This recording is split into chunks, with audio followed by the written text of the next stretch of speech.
जय शिवराय, नमस्कार, शुभ सकाळ. व्हिडिओमध्ये तुम्ही बघू शकता हे पेरू अर्धा कोणत्या तरी पक्षीनं खाल्लेला आहे.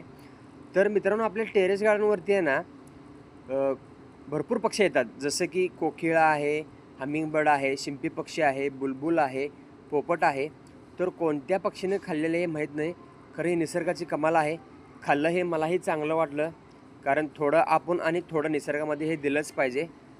पशुपक्षींना हे दिलंच पाहिजे. हे पहा किती छान खाल्लेलं आहे. तर ते मी असंच ठेवणार आहे. ते कोणतं पक्षी खातं आहे ते खाऊ दे. निसर्गाची चक्र आहे. त्याच्याच ते खाल्ल्यानंतर त्याच्याच विष्ठेमधून ते परत आणखीन कुठेतरी रोपं उगवतात. तर हा दुसरा पेरू तुम्ही ते बघू शकता, मोठा झालेला आहे, पिकलेला आहे, पूर्णपणे पिवळा पडलेला आहे. तर तुम्ही आता ते बघू शकता, मी काढत आहे.